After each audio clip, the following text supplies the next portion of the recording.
Do you sometimes struggle to see where your teen is coming from with like some of the weird stuff they do? Or the stuff that they're interested in, or the stuff that they really like their whole like fit about. My name's Dr. Amy Stewart, and I was a public school teacher for 14 years, and I had all kinds of high school kids, all kind of attitudes, and all of that.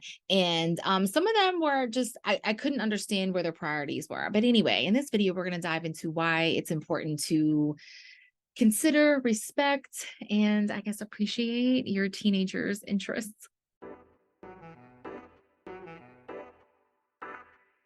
So when we become adults, like our priorities shift, right? We're worried about paying the bills, we've got mortgages, our goals are things that society tells us are great, making a lot of money, owning your own home, having a car, a family. Like there are very clear things that in our society we have kind of as like criteria for being successful. And in teenagers, I feel like it's like get good grades, like stay out of trouble. It's just I don't really know what when I was in high school what being successful looked like, just staying out of trouble. Like, but that's honestly not, it wasn't really enough. And it's not really enough to improve our kids' moods and really improve their quality of life. So they're doing just enough not to get in trouble. When kids are in elementary school, we have things like career day and dress like a character. Like there's all these opportunities, and even catering to Halloween with them a little bit more. Once kids get into high school, it's like, oh, they're too big. Like, well, I enjoy dressing up for Halloween, but I also like Halloween a lot. But anyway, if our young, our teens were still able to just have fun and dream a little bit, like the joy and the hope it could put back into them. So sometimes when it's between you and your teen, they've got an interest, they've got something that they think is really important, but because it is not relevant to their safety at the moment, right? It's not pressing for the best, like what needs to happen right this moment. You're the adult, you have a plan in place, and this is what needs to happen to make it make this work.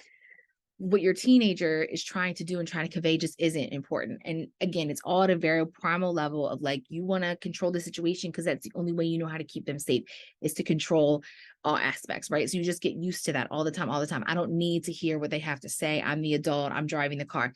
100% agree with you. However, let's just consider something that we don't have to put those very stringent urgent matters onto our kids. And here's what I mean by that. We do have to worry about bills. We do have to worry about paying taxes. We do have to worry about providing, being head of household for things. We have to, right? And because we know that that is coming for our kids, like at some point you're 16, they know at 18, your whole world's about to change, right? We are trying to steer them in a path that is going to make the transition a little easier for them. Saying things like, well, you just wait till you turn 18, or things like, when I was your age, I am super guilty for saying things like that. When I was your age, I was working two jobs. I was working two jobs at 16. I was moving out at 19. I was applying for college by myself on my own, paper, pencil, FAFSA, like that. Those are the days by myself. I was doing my own taxes at 16. Like, but just because I was so self-sufficient at 16 doesn't mean that my 16-year-old would have to. I don't have a 16-year-old, but not my 16-year-old doesn't have to struggle so hard. Like why at 16 couldn't I have been just out doing fun stuff? I used to really like making bracelets. I loved making purses, and I wish that I had just done more of that. There's a scene from Step Brothers, if you haven't seen it, and at the end, the dad's talking to the two brothers about how he wanted to be a dinosaur when he was a kid, and his dad was like, "You can't be a dinosaur, you're a person," right? And he's like, "But I wanted to be a dinosaur." So his whole thing was like, "Be a dinosaur." Like, let's sit down with your 15-year-old and think about like, well, what did they like to do when they were younger? What did they dress up as when they were kids for Halloween? Like, what was their favorite toy? What was their favorite cartoon? Like, get back to those conversations, because it's going to be in those conversations that you're going to find something they're really excited about, think something that they miss, and they feel like they have to trade it in to be grown. And when they're 14, they don't need to be grown. When they're 18, they don't have to be grown. That is up to you whether or not they stay home or not. And I love the idea of a 15-year-old coming home after school and playing Barbies and just making new little outfits and stuff for her, doll. Like, I love that.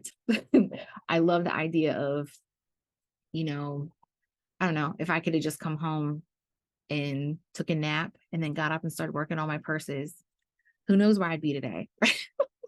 And there was a time where I wanted to start my own business. I was taking an accounting class, and one of our projects was to create a business. And so I think it was a group project. So me and a friend of mine, we created a spa like up in like the Alps or something, like snow and all of that.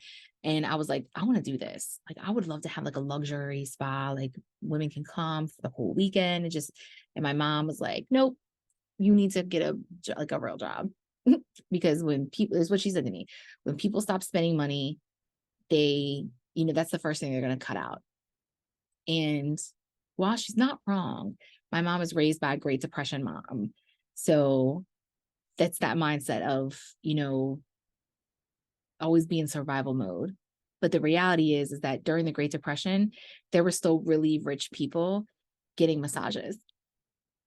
Like right now, if people say we're about to go through a recession, there's going to be this big mess economically, and there's still going to be people getting their nails done. There's still people going to go out and get their hair done. Like, these things are still going to happen. So, but it would have been fine to start the business with that information in tow. Like, so I have a business now, and I got into a business that I know when people stop spending money, they're still going to spend money on. I own an overnight childcare center. So one, the state has a program to pay for it. But two, people need to go to work.